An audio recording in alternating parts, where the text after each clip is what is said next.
Nat Eliason, I'm so honored and thrilled to have you here since we recorded episode 33, It's a long time ago. and that was in December of 2020, I believe. Yeah, that's And wild. so I'm grateful that you've come back here again for your second time on the Danny Miranda podcast. Yeah, lots appreciate changed since then. Yeah. I haven't really been doing podcasts for the last year or so too. So it's fun to be back on this circuit a little bit. Yeah, what inspired that?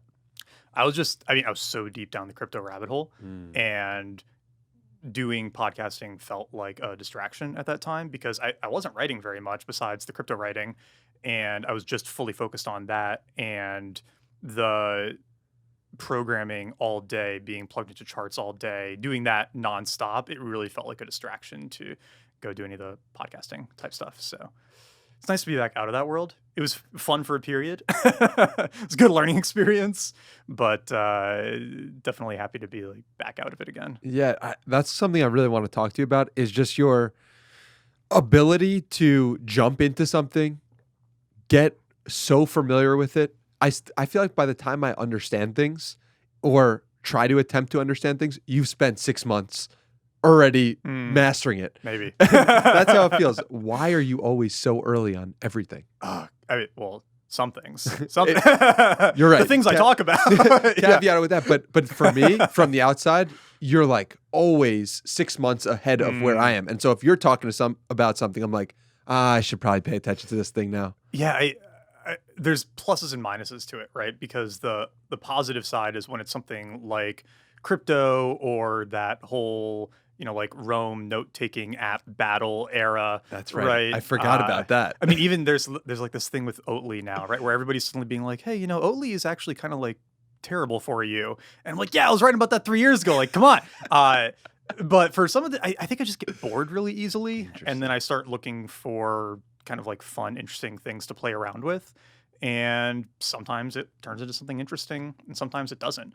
But I mean, for the crypto one was really just a random lucky set of things lining up where I had stepped out of my marketing agency in December around when we talked, and then was really like looking for something new to do. Did the YouTube thing for a little bit, ended up not liking that as much. And like I was briefly considering going into commercial real estate stuff, and I was going to try to like build this town outside Austin, and got decently far down that. And then my wife and I were trying to have a kid, and she got pregnant, and we're like super excited and really, really happy about it. And then in my head, I'm also going like, holy shit, like I need to make money right now. Yeah. And if you want to make a lot of money in 2021, riding the early part of the crypto wave was sort of like the no-brainer thing to jump into and explore, right? And I didn't really know what I was going to do with it or where that was going to go. And it kind of turned into a pretty wild ride from there. So it was fun. Yeah. Well, it seemed fun, like following your journey and being in it myself for a little bit. But I'm curious about the price you paid to go down that route. Yeah. I mean, we were talking about this a bit before the podcast started, but I mean, the first like 4 months when I got super into crypto, it was very like, okay, I need to make as much money as possible in the next 8 months, because if I don't, then I don't know what financial life is going to look like on the other side once this baby's here. Is it as crazy and expensive and stressful and challenging as everybody says? I just stepped out of the agency, and while, I could be taking profit and stuff from that, like I don't want to rely on that. I want to let it like do its own thing, right? I've got my blog and stuff. It wasn't a rational fear, but it existed nonetheless, right? Was it conscious or unconscious? I consciously recognized that I was stressed about money, but I think I didn't realize how strong it was until after looking back at it. Makes sense. But when you're really like stressed about it and trying to do whatever is necessary, you make a lot of mistakes, right? So the first few months when I was getting into it, I was just like throwing money into anything that seemed like it had a pulse and losing a bunch of money that way. I was trying to learn how to program stuff on Ethereum, and like literally the first thing that I ever built let somebody else steal $30,000 from me, which was like half of all my money in crypto at the time. Oh my God. Awful. Yeah. It basically like, you're programming stuff on Ethereum blockchain, you have to deploy your contracts, right? Like this, I need to like make this super simple. When you Yes. deploy your code, you have to use an address to deploy the code from. And when you write the code, one of the ways to deploy your contract is to like use the wallet that you're keeping all of your Ethereum and other stuff in. Terrible way to do it. Not the way you're supposed to do it, but I was like lazy and excited and just trying to move quickly. And so I was like, okay, I'll figure out how to use other wallets later. I'll just use my own for this one and put the contract up and then pushed all my code to GitHub on a public repo so I could say like, hey, look, like I know what I'm doing. Like somebody hire me, please. Like I want to build Ethereum stuff. And then I was showing Cosette, my wife, that I built this thing, and I was like really excited about it. And then I opened my crypto wallet, and it should have had zero point 0.3 ETH in it or something, right? And it said 0, and I was like, that's kind of weird, right? Like, why does it say 0? It must be a bug in the UI or whatever, right? And so we go to dinner at Intero, the place I was just telling you. It's like Little free semi-weekly. It's like the publicity. best restaurant in Intero. Austin, right? Anyway, so we go to dinner. And it's kind of like bugging me the whole time we're there. Mm. And I'm like, why? I've never seen that UI glitch before. It's so weird. And then we get back from dinner and I get on my computer and I look at it again and the glitch is still there. And then so I like go a little bit deeper and I look on the actual like blockchain explorer at my wallet to see, okay, it must still be there. And it's not. Oh And my like God. a bunch of the other money is gone too. And I'm just like, holy fuck, like what is going on? And so, I like called my friend and asked her like, hey, I need to like send you everything right now. I have no idea what's going on with my wallet. And she's like, okay, cool. Like she, gets on her laptop and I'm like, I'm sending all this stuff to Kat and she's holding it while I'm trying to figure out what's going on.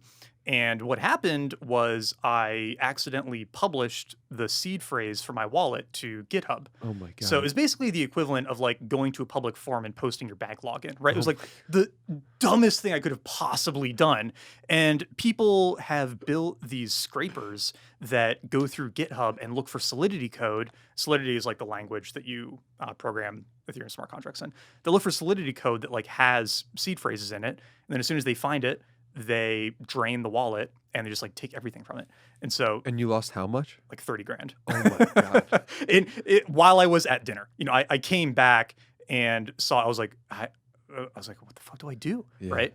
And the only reason they didn't take all of it was some of it was on different blockchains that I think they just didn't think to look at. I had a bunch on like Phantom at the time, which was really new and up and coming, and they probably didn't have the scrapers for it. So they didn't realize that half my money was over there. They didn't realize there was money on Polygon either. They just took all the stuff on Ethereum, even though they could have taken all of that too. Wow. So I got like super lucky. Yeah. And it was like that happened. There was another really close call where me and some friends put money into this project. We're all super excited about it. It turned out to be a complete rug, which means they just like took everybody's money. And we were like out playing pickleball.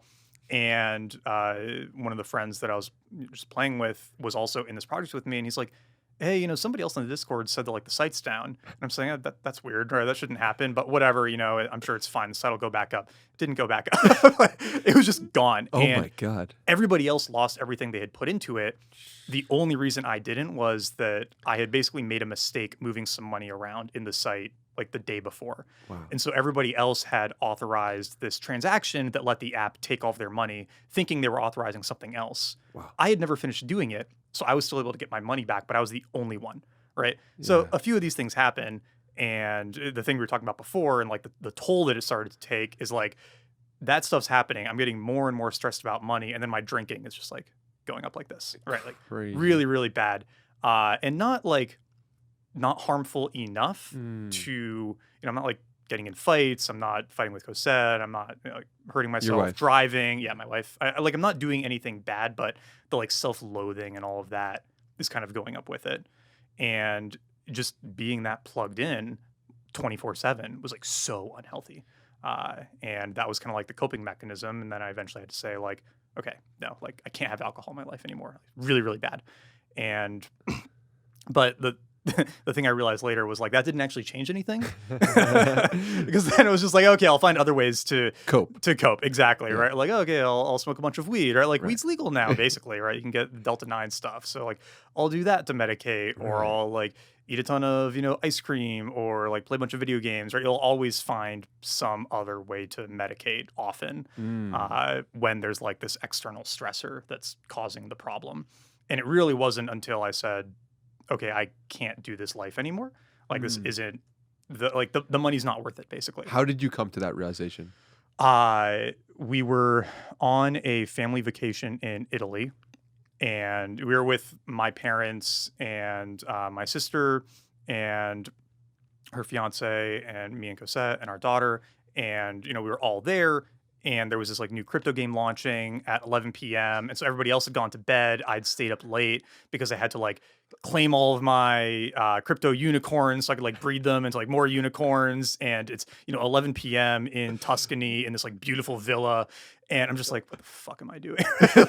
and and I had like already made more money than I had like hoped or expected from doing this, Mm. right? But it wasn't enough. It was like, oh, okay, like I can make more money. I can make more, like I can go bigger, right? Mhm. I started trying to reach out to VC firms because I wanted to like, okay, I'm going to be a crypto VC now. I'm going to go do Mm. this. And like, because that's how you make the real money, right? Is like, then you get in super early. And then it's just like, okay, there will never be a point on this path where I say like, oh, okay, that's enough.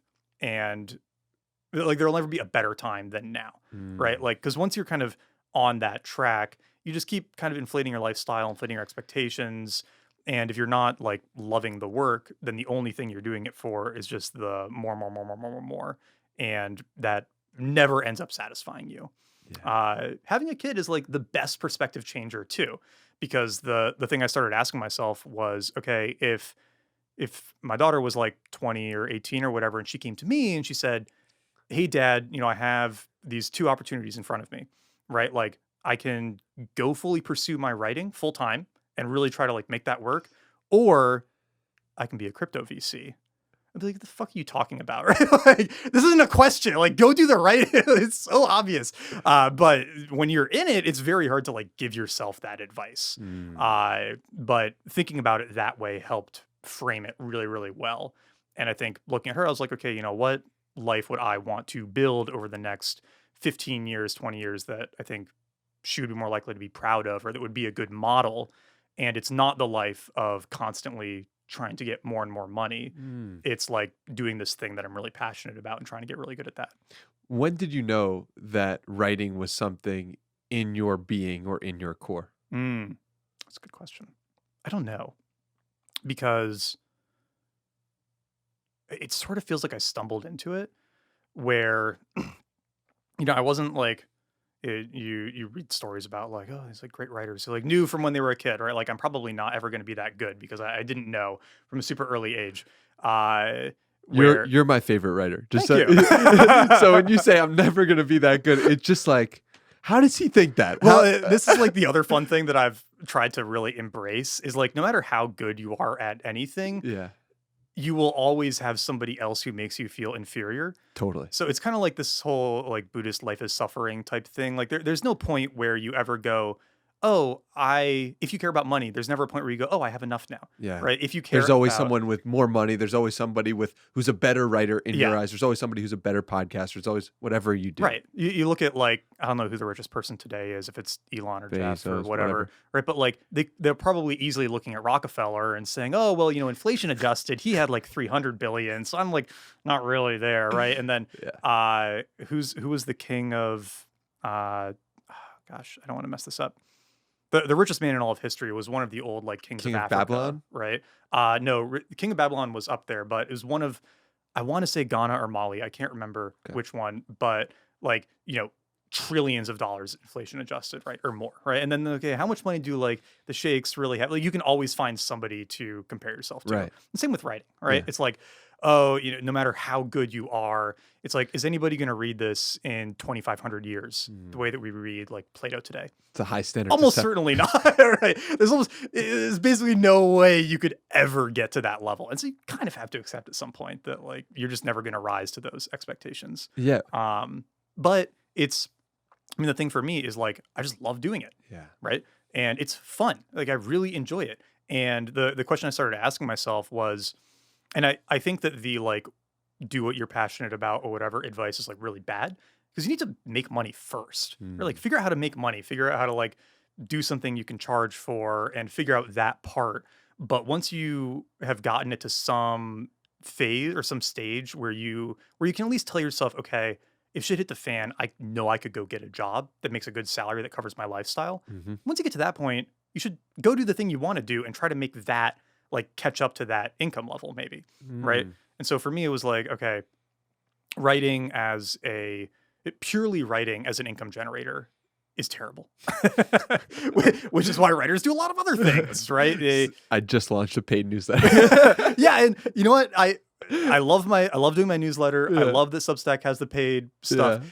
It will probably never come close to what you could make going into like crypto venture capital or starting a business Right. or doing all these other things that come with writing, right? Like a lot of people who are into writing are doing it to get speaking gigs, Mm. right? Because speaking gigs pay way more than books. Right. It's really hard to make a lot of money off of books, but you can charge 20 to 50 grand for a speaking gig if you have a popular book. Mm. And that is a much like higher guaranteed success route.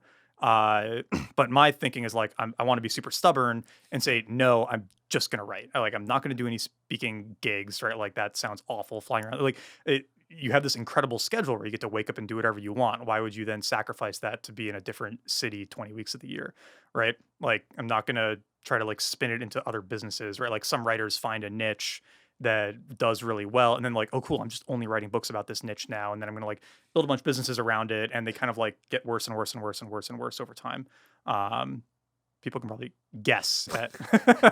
You want to do the thing to do the thing. Yeah. Yeah. Like my schedule right now is I wake up between 5:30 and 6, get up, go downstairs, make coffee.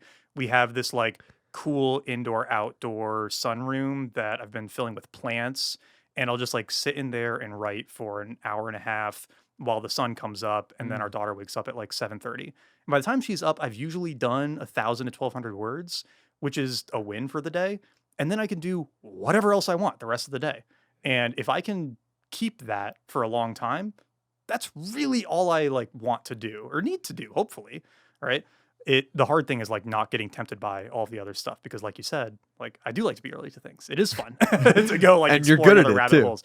Yeah, well, yeah, and that's the other hard thing too is like you go down some of these entrepreneurship paths or whatever, and you develop these skills, and sometimes they're not skills that you actually want, Go right? on that. So one of the only like real jobs I ever had, I was like doing internet marketing for this tech company, and the like sales and marketing style was very aggressive. Mhm. So I would get on these webinars. We do a lot of webinars and talk about, oh, the product does like this and this and this, it'll help you get more emails or whatever. And then the end was always this like very aggressive pitch, like, okay, well, if you sign up for the year right now, then you'll like save all this money and then you'll have it like locked in. You'll get like bonus coaching and whatever. And it it wasn't like that good of a product, so we had to do these aggressive sales tactics, right? And that company went out of business and it never really worked out and it made me feel kind of like yucky while I was doing it. And I told the founder, I was like, we shouldn't be like marketing stuff this way, right? But and then he would always say like, well, it's working, it's paying the bills, and you're really good at it. And I was like, yeah, but it like doesn't feel right, right? And that was tough because like I know how to do that. Or like I Mm. know how to do the like super salesy marketing that gets clicks. So like with SEO, right? Like I'm really good at SEO. Like I know how to do it. I know how to like get a blog on whatever topic, like front page of Google within a reasonable amount of time. But sometimes you start to like hate the thing that you get good at, and you don't want that, right? Because then it's like, why did I spend all this time getting good at this thing that I now like loathe or resent myself for? Uh, and it's hard to like know that before you get into it, though. How do you make sure that doesn't happen with writing? I think it's by continuing to just write like whatever the hell I feel like. Yeah. Because the times that I've started to resent it is when it feels like a chore to keep like mining some node that I've found that gets a Mm. lot of attention. And it's hard because that's often where the money is. right? You find a topic and then you just keep picking at it because it does super well, and you like keep getting clicks, signups, Feedback, whatever. Yeah, like likes. your audience keeps growing, but you kind of have to ask yourself sometimes, like, would I want to hang out with my audience, right? Great question And for any creator. yeah, yeah, and a lot of people are like writing or creating down, Mm. right? They want to build an audience of people who are just like sucking at their teat, like really excited for them to, dole out the forbidden fruit of like being this, rich, successful entrepreneur, influencer, whatever. But they kind of like look down on them, or they're like, oh, these, like wannabe me's or whatever. Like they wouldn't want to like have a conversation with them. They don't necessarily have that same like respect for them. Mm. But there's a lot more money in going that route of like, look at me, like, superior person on high, like follow me, buy my courses, right? Like I have the secret knowledge that you need. Yep. Like that's where all the money is. Yep. Writing like up or over, right? Like it's harder, Yeah. right? Because then you have to like be good or like And keep trying to get good. and grow Yeah, and grow. also. And there's a lot less money in it Yeah. because like the size is just smaller. You like get into weird esoteric topics and whatnot. But I kind of feel like it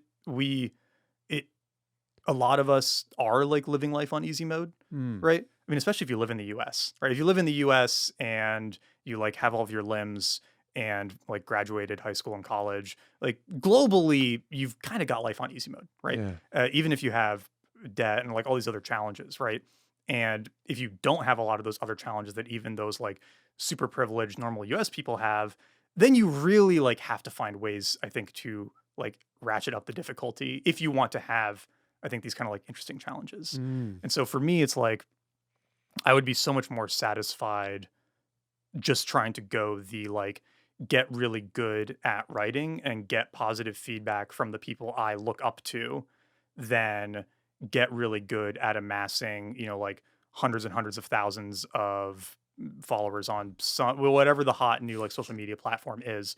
And like it's not to knock people who want to do that necessarily. It's just like for me, that's where the drive is. And I think where I would start hating writing is if I knew that I was doing it just to like bump up these numbers, right?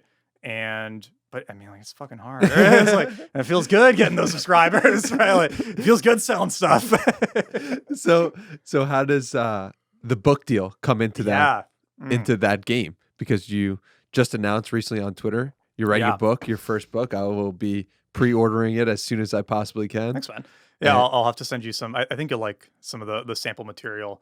I'll have to send it over to you for feedback. I love But that. so I've been working on it for a few months. It's been so much fun because going into crypto, I did have this like sort of weird, wild experience, both on the personal side, but also who I got exposed to, and like some of the like events that I got to participate in, right? And just as like a simple example, the team that I was working with, really through most of the time I was really heavily in crypto, this game called Crypto Raiders, they one of the lead investors in their like seed round was Three Arrows Capital, the like firm that ended up like half destroying the entire market. And not only did they like invest and that was fine, right? Like they had a great reputation at the time. There was nothing like sketchy or bad about that. But where we started to feel like, is there something kind of fucked here? Was they then ran a like pump and dump scheme on the token leading up to the fundraising announcement. Oh my God. So, and you could see this all happening on chain, which was the crazy thing. It was so blatant, but they co-led the round with a couple other teams. And then they knew the announcement was coming out on like Friday. Wow. So in the weeks leading up to it, they started buying a bunch of additional tokens beyond what they had locked from their fundraiser. They started buying a bunch of additional tokens in their public wallets. And I think they knew that other people would see that it was them doing it. Because then other people start going, oh, like Three Arrows Capital is buying a bunch of this token. They know something. Oh my God. And they did know something. They knew the fundraising announcement was coming up. And so they pumped it from like $2 to $7 over the course of a week, got this like crazy 2 or 3x return outside of the normal investment, and then basically the minute the news came out, like dumped most of it. Holy smokes. Because they knew it was coming, Oh right? my gosh. And did you witness all this? Yes. Oh my And God. How did that make you feel as somebody who prides themselves on like being ethical online and treat? dude, I mean, it's fucking hard because, and this was a lot of my conflict with the crypto stuff too, is, we were talking about like me getting interested in stuff and, being early to things. That works out really well in crypto. The problem is by the time I would like be interested in something and then be comfortable enough with it to share it publicly, it was already too late for anybody else. And so looking back on the stuff that I eventually mustered up the courage to talk about publicly, I pretty much always ended up doing it like at the peak. Yeah. At which point it had worked out very well for me. Right. But anybody who didn't like immediately follow me in at that point ended up kind of getting hosed. Yep. Because like by the time I was confident, it was just like too late. And so the you were ready to sell. Well, I not wasn't on purpose. emotionally, right, but not on purpose. No, Right. no, it was just like the timeline on these things was so fast. Yes. Right. That if I had been interested and curious and playing around with it for 2 months, then I probably got in at the right time. And by the time I was like good to talk about it, it was time to sell and get out. It wasn't time to like keep hyping it. So I lost money on basically every single thing that I wrote about because once I wrote about it, I got like more excited and then like stayed in, way past the peak. And if I went back, if I just sold everything instead of writing about it, I would have done so much better. And that's kind of why I feel like weird about a lot of it now is like, was it bad to write about that stuff? Right? Like it helped other people who were interested like learn about these things, but I definitely lost a lot of money on a lot of those. Other people definitely lost a lot of money on a lot of those too. And this was kind of my frustration with some of the like VCs pumping and dumping on crypto raiders and other projects is like, it's sort of the whole business model, right? Like that's kind of how they make money is because they get really quick liquidity where you look at like A16Z or something, they invest in a project, it might be 10 years before that company IPOs or 15 years before the company IPOs. It's a long time for them to start to recoup their investment. You invest in a crypto project, you start getting some tokens in like 6-12 months, right? Yeah. Maybe 18 months if it's really slow. Yeah. And so that time to liquidity is so much faster, which means they can start like talking about stuff way quicker. And that's how you have these projects with like almost no product getting pumped up to $100 million valuations, like purely on hype. It's because like, I mean, and this is the whole venture capital business model in general is dumping on retail, but in crypto, you can do it way faster, right? It's like VCs don't make money until a company IPOs because then all of the like silly public buy into it. And most of the time, all of the, like a lot of the gains are gone, right? Especially these days. Like companies used to IPO way earlier. And so if you bought into like Amazon when it IPO'd or Google when it IPO'd, most of the gains were after that. You look at like an Uber or something that IPOs at $40 billion or whatever. And if you got in at a few million, you did insanely well. If you bought it when it IPO'd, you're basically just like paying back those seed investors to like go find the next really exciting thing. So crypto is basically that on steroids where the VCs can put the money in early and like angels or like people who are just really early and in the community can put money in early, create a lot of hullabaloo when their tokens are about to unlock, and then they can just sell all their shit. So one of the tricks, if you want to like do well in crypto, is to know the unlock schedules. Because if you know that, okay, like 3 Arrows or whoever the next era of like crypto VCs is going to be, if you know, okay, their tokens start unlocking on like this month, you just sell everything before that month. Because as soon as they get it, like they're just going to dump and recoup their investment and go like run the same playbook. And so seeing that from the inside really felt like, oh, you guys might not have even like believed in this project. You just saw another thing that you could run this playbook on and keep like growing your books. Did you feel used? No, I didn't feel used. I mean, I really liked the guys on the Crypto Raiders team. Gotcha. And the head of it, Nick, we'd actually known each other from like the internet marketing world, which is how I like got looped in with that. And like to their credit, they're really trying to like build a good video game with crypto elements. Like most of the people who are launching stuff were just trying to make money. And like, so I felt really good working with them, but we definitely felt used at times, I think. Well, I won't speak for them. I felt used at times by the VCs. That's what I meant. Yeah. And also other investors, right? Or like retail people who were putting money in because it was the thing that is really hard, and this is true for all companies, but especially in crypto, is it doesn't matter how good a project is or how good a team is Mm. or how smart the founders are or any of the stuff that you think matters. The only thing that matters is who has the most like control over the token and what are their incentives. Mm. Because if 3 or 4 or 5 like huge whales have enough supply to just like destroy the market, then they will. Like they'll cash out. They don't care how good the game or whatever is. Mm. Like they just want to make money. And so even if you believe deeply in something, that is a weakness because the people who are not emotional about it and are just trying to optimize for money will just sell on you and you'll be left like holding the bag at the end. So that kind of like sucks to realize. Like you want to have this very like Utopian emotional, vision. yeah, like trusting, Yeah. we're doing like this great stuff here. And like you can be, but you can't like assume that that means the price will keep going up, Hmm. right? Like KlimaDAO is another great example of this. Like pulling carbon out of the atmosphere, using crypto as incentives, down like 99.99% because my people God. just mined the shit out of it to try to take as much money as possible, right? Like great idea and quite good execution, but none of those things matter. All that matters is like who has the money and when will they sell and will you be the one who's like left being the like emotional bag holder. So is that what the book is primarily about? No, so I mean that's part of it, right? Like Gotcha. it's if you That's a chapter yeah, well, yeah. or The two. the story, yeah, expanded versions of all these stories are in it. But it's really like it's not a, how to or like what is crypto. A couple of those have been written. I think they're boring generally because it's such a techie field and that book would be out of date in a month or two, Yeah. right? It's much more if you've read like Liar's Poker or Chaos Monkeys or even like Ryan Holiday's Trust Me, I'm Lying, right? Where it's like, here is the like insider's experience of this industry.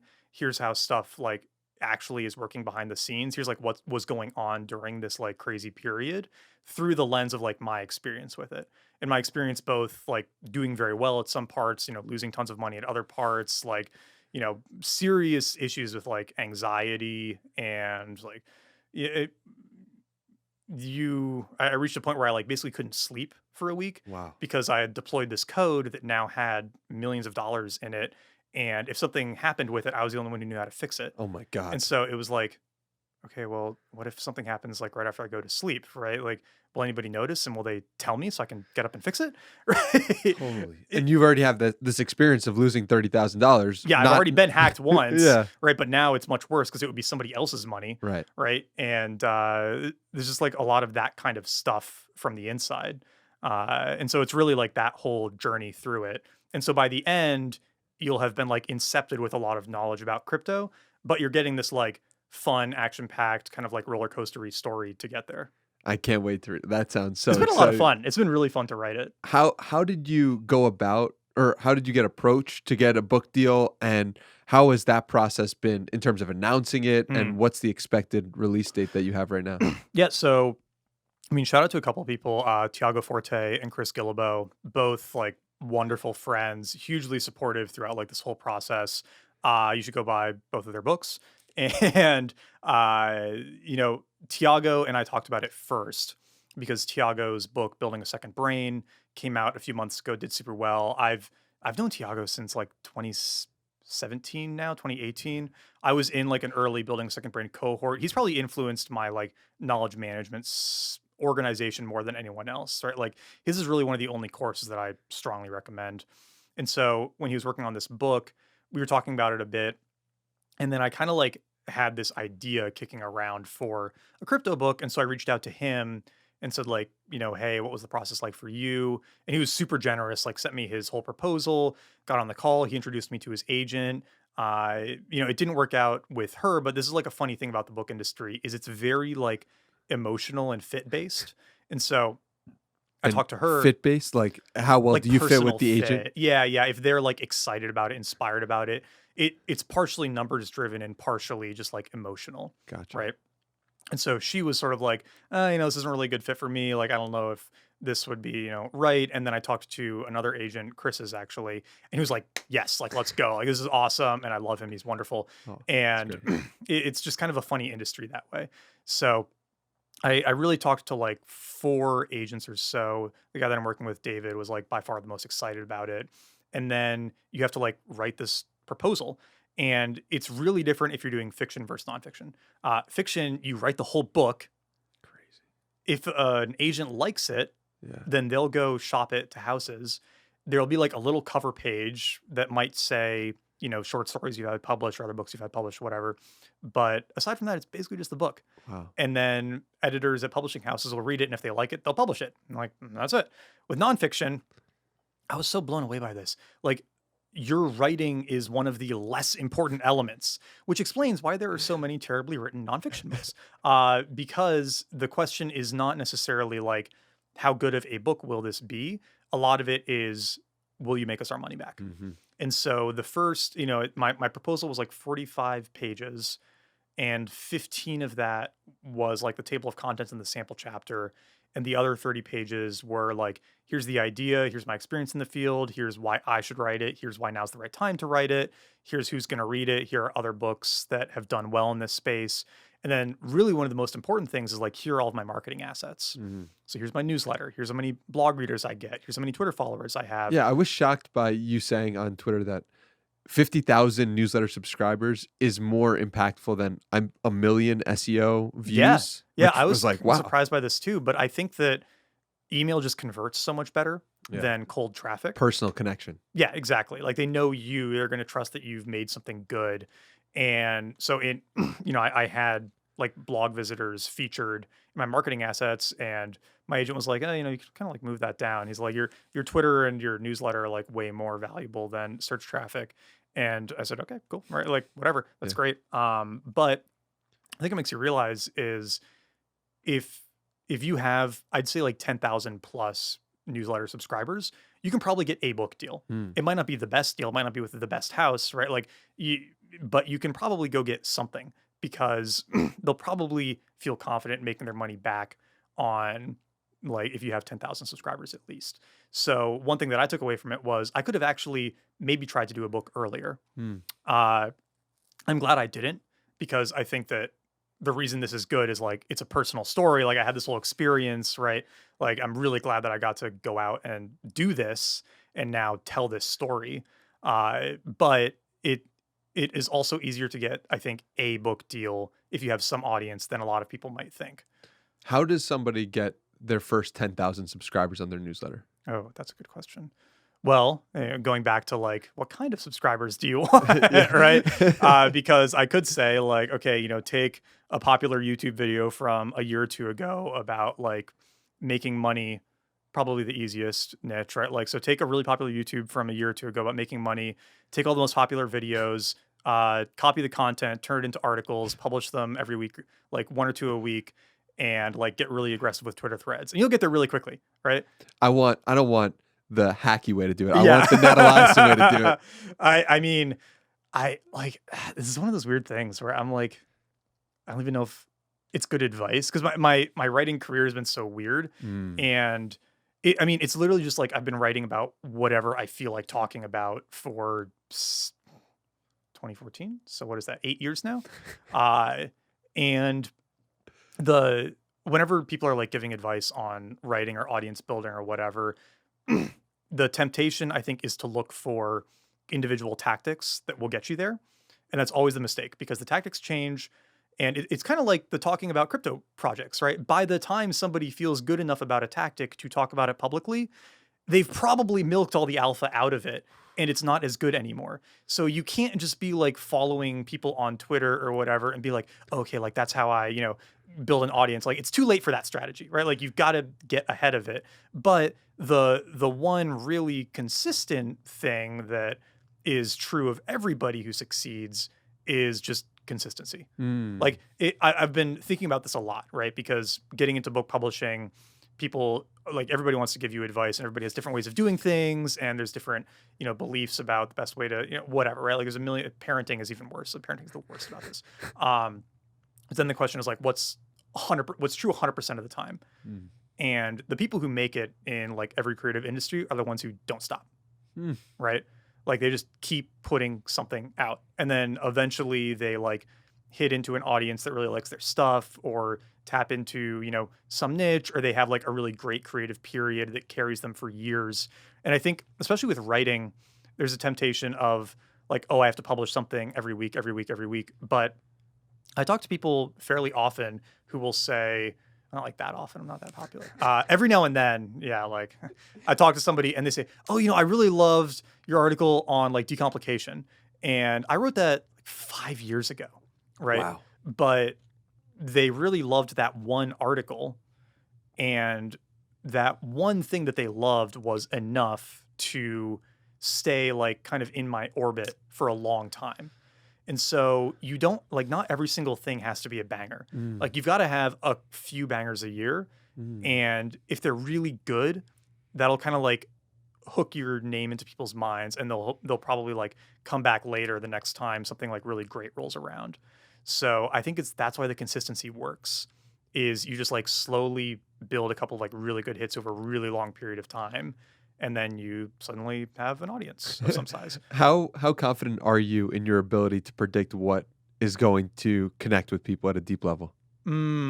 Connect pretty well, because I mean, the easiest way to write something that really connects with people is like, how honest can I be in this, and how afraid am I to publish it? Because when you write about stuff that you're really afraid to like talk about because it's so like vulnerable and revealing, that's always what people are going to resonate with. Because, and this is like, I don't know, maybe this will be the next book, or I want to write about this more. There are really only like a dozen or so fundamental human problems, right? It's like, am I worthy of love, right? Like, is my family, safe, right? Like, do I have like the respect of my peers in my community, right? Like, these are all like very fundamental issues, and we're all dealing with them in our own ways. And so when you talk about your struggles with one of those, it lets everybody else know that they're like not the only one, right? It's like everybody's really insecure. Everybody's really worried about a lot of the same stuff. Like the richest people are really worried about money, and the poorest people are really worried about money. Right? The richest people are worried about like their family and stuff. The people with like no kids and lots of kids, they're all worried about family stuff, right? Like everybody's worried about how they look, worried if they're like respected, right? It's all the same shit. And everybody's like sitting in their house or like listening to their podcast going like, oh, like nobody else like understands my problems, right? Like they're so personal. It's like, no. Everybody's the exact same fucking problems, and we're all just like pretending that we don't. And so if you can like talk about that really openly without, and there's a line here, right? Like people might remember like James Altucher had like this crazy blogging period, and he like took it too far, where it was like, okay, you're clearly like milking your insecurities or and vulnerability. Stuff. Yeah. Interesting. It's like you're taking this too far. Because it's funny when you mentioned that about, I thought, oh, James Altucher said, I don't press publish unless I'm scared to write it. Yeah. But I didn't follow his journey too far. From your perspective, he went. I think he got too excited about the engagement he was getting from it. Gotcha. And so he was like, okay, I'm just going to write every article like I'm this horrible, loathsome piece of shit who's like miserable. And like, maybe he is, I don't know. But after a certain point, it was like, okay, dude, like you kind of like milked this thing enough, right? Like you can't be doing it all the time. It's funny that you say that, because I spoke to him and I thought there was a real genuineness in his being upset. Like, I don't know what specific scenario you're talking about, but like him, when he wrote that New York is dead and then Seinfeld came at him, like that, like really hurt him, like 6 months later, where he was willing to be open with that on the podcast about it. And I thought that was interesting. And maybe he is somebody who feels depression or feels upset more deeply than other people. Yeah, I honestly don't know, because I'm talking about stuff from like 4 years ago. Right. So I haven't like kept up with it. That was just like the first example that came to mind of like he hit it really, really well for a while, and then I felt like it just went too far. Yeah, maybe that's possible that it is because you in that scenario would have figured out ways to get yourself out of it quicker. Maybe. And therefore you said to yourself, like I wouldn't be in this scenario anymore. I wouldn't be writing these thoughts anymore. Maybe. I don't know. I think that like, and this could just be a personal thing, right? Yeah. I feel like we all have a fairly well-tuned like authenticity sense, right? Interesting. And so like there was just a point where it suddenly felt less authentic. And right? I'd love to like I don't. You obviously don't have the blog post in front of you, but Yeah. like I'd love to like be like, what exactly is it about this that feels less authentic? I know, because it's a really hard line to walk, and I feel bad that I'm, like, calling out James now, because I didn't actually mean to, like, Yeah. turn this into a big discussion about him, Yeah, and, no, like, I didn't mean to harp on it, but I just had to. there are people that I would, happily call, but, like, I haven't stayed up on his stuff too much. Yeah. That was just one that came to mind. Yeah. But you're right. It's like there's, where is that, like, line? And that's why I think good writing over a long period of time is so hard, Mm, is because it's really difficult to, like, just sit in a room and read and write and create interesting stuff. Hmm. Like, you have to go do things, yeah. right? It's like everybody wants to be Hemingway, nobody wants to be like an alcoholic war veteran, right? Like, you have to go have these crazy experiences that inspire, like, where all of the ideas and the creativity come from. And that could be part of where this, like, authenticity line is you can, like, tap into those experiences for a great, like, book or blog post or, like, series or whatever. But then when you keep, like, reusing the same stuff, you've kind of, like, drained it dry and it starts to feel a little bit hollow. Mm. And it, like, I have no idea how to, like, put that into, like, a practical term, right? Like, it's very, like, it when you see it type of thing. But the thing that I worry about with writing is, like, okay, now I have to go, like, have other cool life experiences too. It's like the writing part is actually kind of easy, right? It's like, okay, you sit down and you get to, like, scream into the void and people, like, pay attention to you. It's awesome, right? The hard part is, like, having interesting stuff to say, and where does that come from? It's interesting though because I wonder. Not all. I don't know. Do all great writers lead interesting lives? Like the first person to come to mind is James Clear, who I view as a great writer, but I think he just like chills and works out and like Mhm. stays in Ohio, and it's not like he's going crazy drinking Yeah. alcohol to my knowledge. So I don't know. Is that a fallacy that we need to lead interesting lives to write interesting things? So I think James would probably say that, like, and I shouldn't say James would probably say this. My question would be, what does James do after Atomic Habits? Mm, Right? Because he has led this very interesting life of being obsessed with improving, like, human well-being and performance and habitual action, like, all this stuff. Like, he was so obsessed with that topic for so long. He built the best blog in the world on this topic, like 2 million subscribers talking about this topic. He created the best-selling book in the world in, like, nonfiction for multiple, I think, 2 years in a row, insane. right? Because he was, like, so obsessed and so Yeah. into this area. What does he do next? Yeah. Right? And I've That heard him would be say yeah. that he wants to do something else, but I haven't seen anything about his next chapter. So that would be my fear, right? Yeah. And I'm sure that's, like, something he's really struggling with, Yeah. right? Is, like, how does he follow that up? Yeah, especially Right. when the first one is the king. Like Yeah. let's imagine the book that you write gets seen by all the places, goes everywhere, millions and millions of copies sold. And now what? I know. Well, and this is actually, like, this is a hard thing where a lot of writers' best books are one of their earlier ones.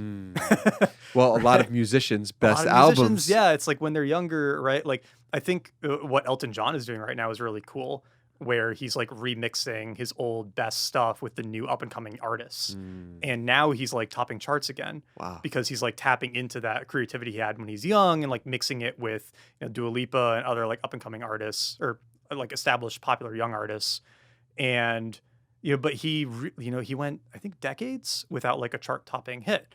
And it's this question of, like, okay, this is yeah, whatever, I'll say this, right? Like, if you do MDMA, right, like Molly, Uh-huh. or, like, LSD, they often say, like, the first time you do it is, like, so powerful, Mm. and you can almost never recapture that because you have all of this, like, pent up energy, like, all of this new experience and whatever that's coming into it. And with, like, MDMA specifically, you have, like, extra built up serotonin and stuff that gets released and flushed into your system. And then you might, like, keep chasing that later and never fully recapture that experience. And so your, like, first book or your first, like, really great article after a major life experience, you might unleash so much energy into that it'd be very hard to, like, build up the potential energy for something as good again, right? And you might not even have the energy to do it because when you're like young and trying to prove yourself and like working crazy hard, you're gonna just grind like crazy. And then, oh, okay, you've like made some good money, you've got like a nice life, you're like going on podcast interviews, right? Like, I'll write in my free time, right? Like, you just don't have the same like drive for it. And I think that's what scares me. Or that's one of the things that scares me is like, because I'm pretty good at ignoring what other people have done well or like how other people have succeeded, but not living up to my past self would be really hard. Like I like when people say it, but it also makes me sad when somebody says they loved an article I wrote 4 years ago. Oof. Because then I'm like, fuck, have I like not written anything good since then? That's Right? the old me. Yeah. They love the old Yeah, Kanye. I'm like, yeah, fuck that guy. Like, that dude was an idiot, right? Like, you liked his writing? Like, it's so much better now. But they're not talking about a new thing. They're talking about an old thing. And it's like, oh, God, like, have I already done my best article, right? Like, is there never going to be another article that gets as many, like, hits as that one or that people resonate with as much as that one? And that's, like, a scary thought, right? Like, that's sort of the ultimate fear, right? Or it's like my favorite conception of hell, right? Is that you just meet the version of you that you could have been, right? Like you're always, I feel like, or after a certain point, you can always just be freaking out about like, okay, have I already peaked, or have I already like, or am I never going to reach this like ideal in my head? And that's sort of like the hardest form of, or it's one of the hardest forms of suffering, I think, to deal with. But everybody's dealing with it, right? Probably to some extent. 100%. Yeah. Who's the form or the ideal in the writing arena that you look to, or the people you look to? It doesn't have to be present, could be past, where you're like, that person or those people do it or are doing it right.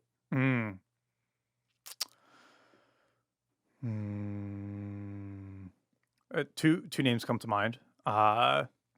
I'd say the first one's definitely David Foster Wallace.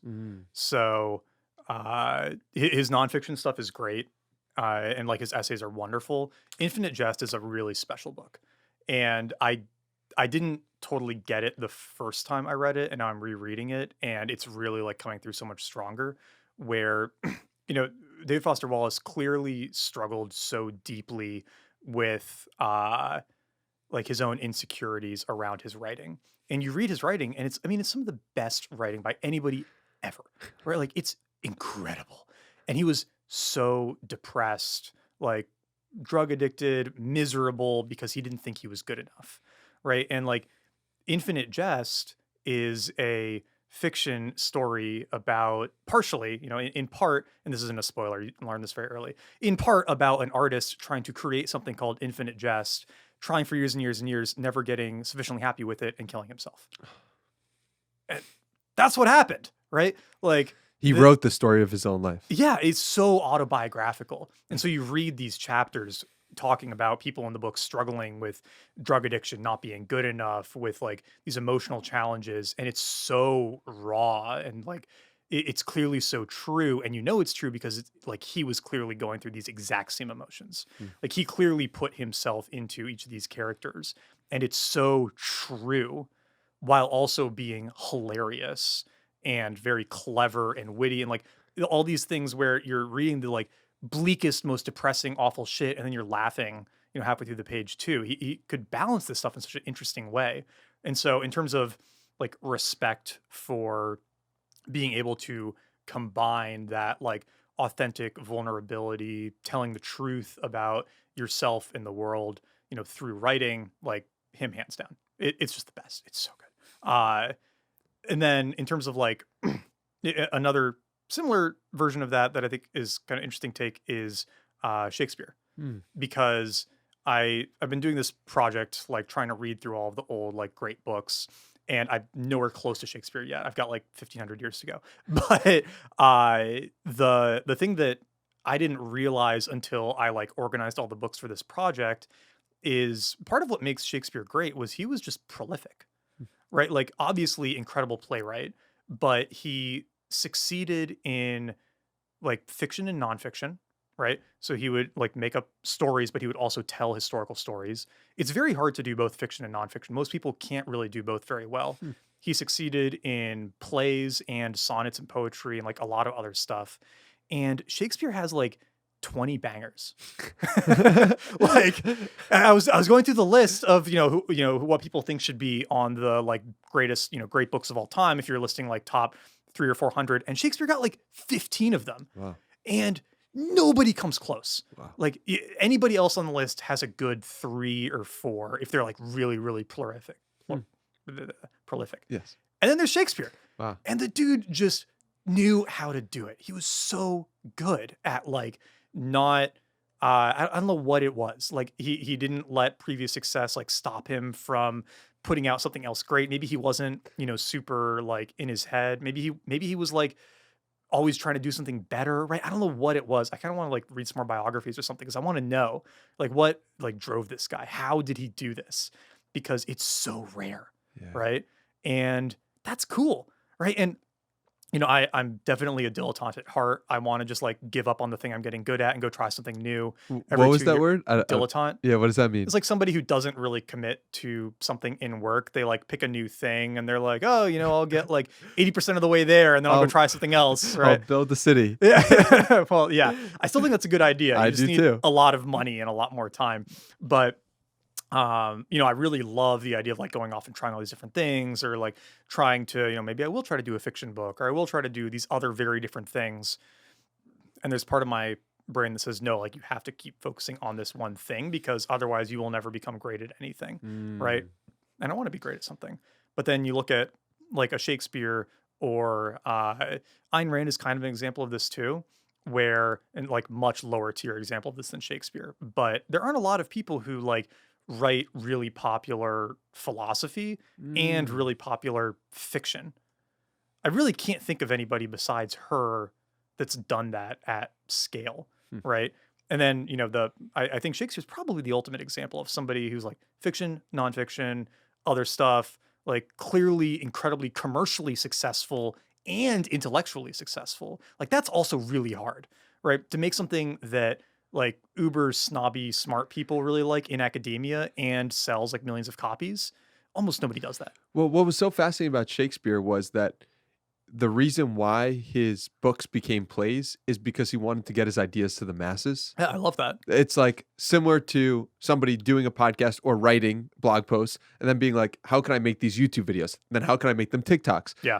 Or doing a podcast and chopping it up into clips because you want to get the ideas out to everyone. Totally. And so it's fascinating that Shakespeare was the original TikToker. In some way, yeah. If you think the about original like what's the term, like repackager? Repackager of content. Yeah. Yeah. Or he at least he knew his mediums. Yeah. Right. And that well, no, that doesn't really make sense. I mean, I'm trying to think if there was a technological thing that gave him an advantage at the time. I don't think there was. He was just good. Yeah. And that's really cool. Yeah. Right.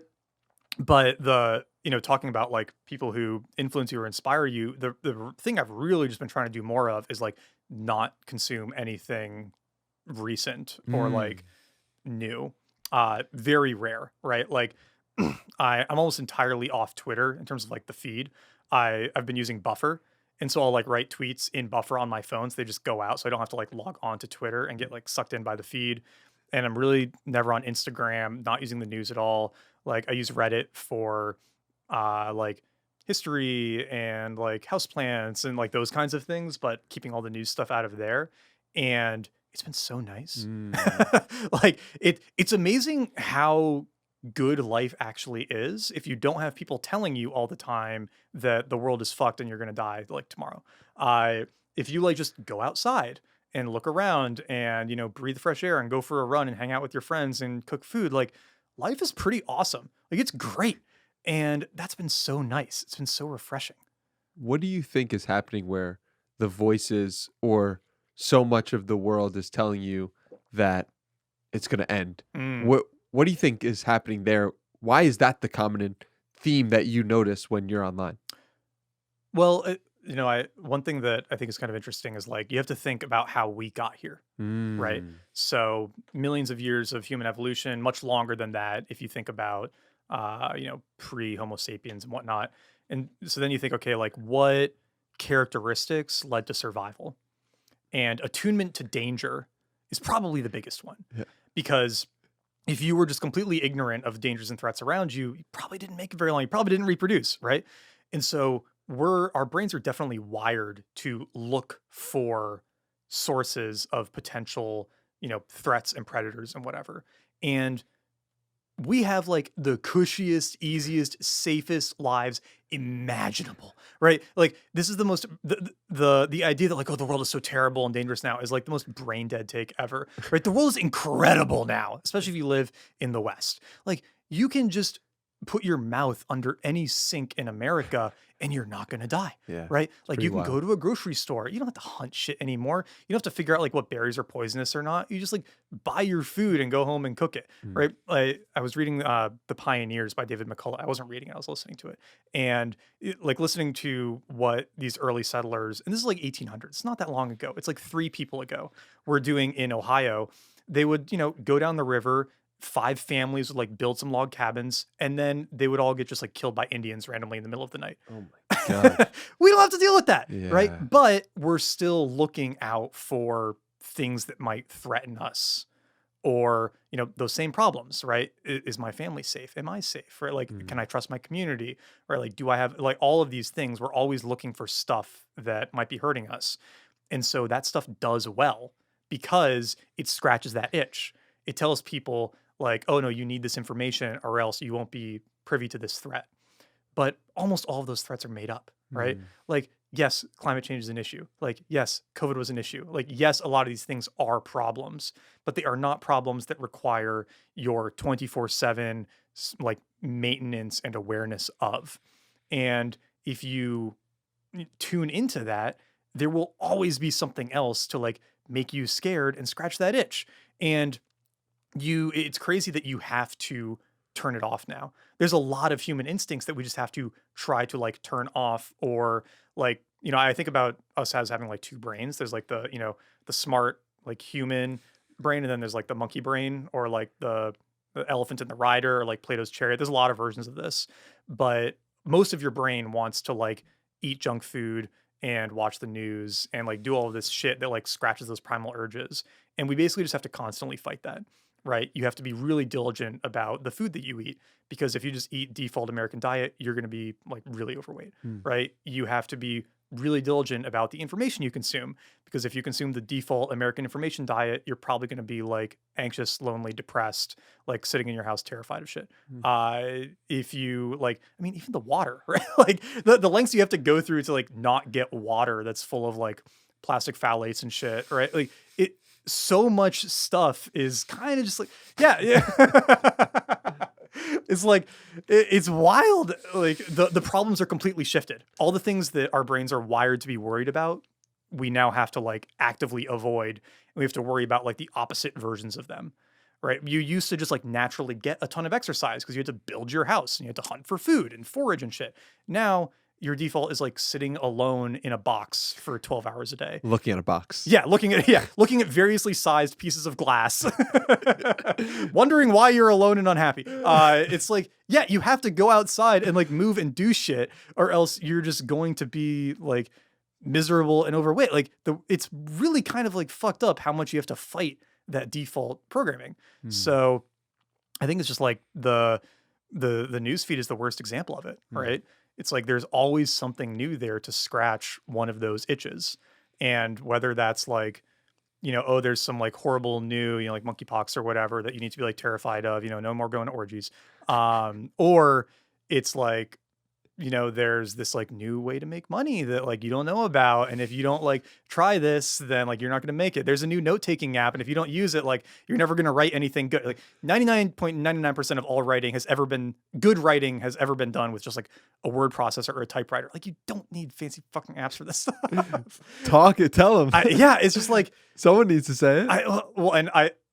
and I've promoted a lot of this stuff and talked about it a lot too, Interesting. right? And so this is like, the resentment for past stuff a little bit, where now I'm like, okay, that was just like a way to like procrastinate, right? It's like almost all productivity stuff is just procrastination in disguise.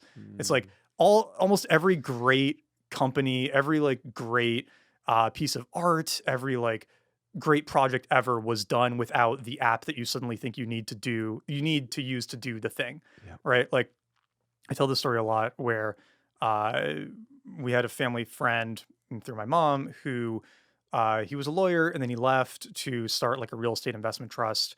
And he and his partner grew it to like 100 million plus in real estate under management in like record time. Mm. And, incredible real estate entrepreneurs, like super, super sharp dude. He had his assistant print out emails and bring them to him. And then he would dictate responses to the emails and then she would send them. He did not know how to use email. And this was like 10 years ago, right? Like it wasn't that Wow. long, like no BlackBerry, like none of this stuff, right? He was just like, no, I'm really great at real estate and I don't care about all this other stuff. It's like the things that you think you need to succeed in a lot of stuff, you really often don't. They're just like these little panaceas, or I think what a lot of it is we want to believe that there are like hacks and shortcuts and stuff to like save us from having to work hard and get really good at stuff. And there are kind of.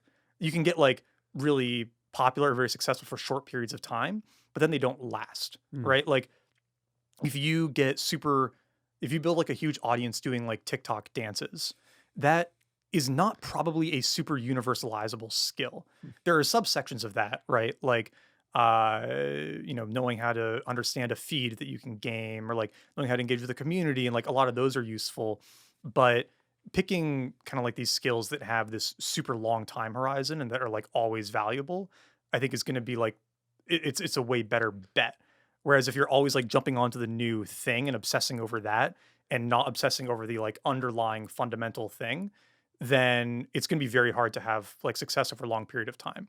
The people who are obsessing over, okay, how do I like game Twitter versus how do I become an amazing writer or how to become an amazing interviewer, right? It's like that takes you so much further than like gaming the system. But this is one like very sad thing that you learn in SEO is nobody searches for like how to get good at stuff. They search for how to like cheat the system and how to like Mm. skip a bunch of steps and whatever, right? And that's what people are looking for. They're looking for like the hacks and shit, but it never pays off long term. And when you are actually willing to do the hard thing for a longer amount of time, you make the competition nearly infinitesimal because no one's willing to do that. Yeah, hopefully. But Right. yeah, now we've almost run out on time, but it's flown by. I have so much stuff I want to talk to I you know. about. Sorry. I But like no, I no, ramble, I tell stories. no, it was all amazing. I'd love for you to end this podcast with a challenge for people. It could be in the vein of writing, creativity, anything. It could abundance, whatever you want. Because I feel like a challenge speaks to our heart and speaks to what we want to impose or help people with in their own journey. So, Mm. what challenge can you leave people with for the end of this Mm. podcast?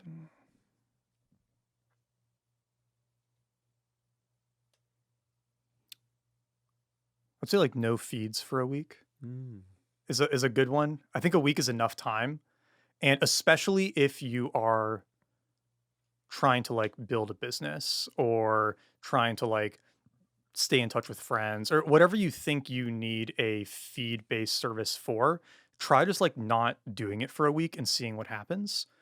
Because I've always had this idea in my head that, oh, I need to be really active on Twitter because that's helping my newsletter, right? Like I've always been active on Twitter, newsletter keeps growing, these things are related. And then I went canoe camping for a week and didn't post a tweet or anything. My like article went out automatically, the tweet went up automatically. I came back and subscriber growth was like literally unchanged. And then I said, okay, well, this is kind of interesting. What if I just keep being like barely active on Twitter for a couple more weeks and see what happens? And kept just going like exactly as it had before. And it was this just crazy, like, have I just been lying to myself this whole time? Right? Like, was this just a distraction, right? Of like, trying to, I was having fun scratching this itch. And so I told myself it was good for me when it really wasn't. Right. And the other thing that's like, I don't know, maybe a hot take. Some people probably disagree with me, but like, I don't think remote friendships are like that natural or like good. Mm. Like, I think that if you have a very close friend who you then end up living separately from, like, yes, it makes sense to try to like maintain that, stay close. But if you're spending all of your time talking to people who are not around you physically, like, that's not really a relationship. Mm. Like, physical space is really important, right? Like, getting not just like getting outside and everything, but having a space that makes you feel good and not trapped. Like seeing people's facial expressions and emotions, and even like, smelling them. They say people who lose their sense of smell can't build as deep of relationships because they can't like pick up on these little like pheromonal changes and stuff that you get when you're interacting with people. And so if you're spending all of your time like getting feed-based friendships, you're not really like maintaining friendships, I think. Mm. And if you can like deprioritize that and prioritize instead like doing things in person, right? Like going outside, hosting people more. This is one of the biggest unlocks I realized when moving to Austin is everybody wants to go to dinner parties. Nobody wants to host them. Like, and I know you did an interview with Nick, right? Like he's the expert at this. It's like, just start hosting more stuff, right? And it's amazing how much time, energy, and like anxiety you unlock when you turn off the feed, the scrolling of any sort. And it changes. I have an article on this. This is my one plug, Looks of Entertainment. I think it was a good article. Basically, like it changes your interaction with information from passive receiver to like active searcher. And so you're no longer just letting the universe decide what gets your attention. You're saying, this is what I want my attention to go towards right now. And that I think is just such a healthier way to interact with like information, the world, people, all that. So that'll be the challenge. Well, if you want feeds, you can check out Nat Eliason down below and all of his links. Follow this man, brilliant writer. Thank you so much, Nat, for taking the time. Thanks for having today. me on.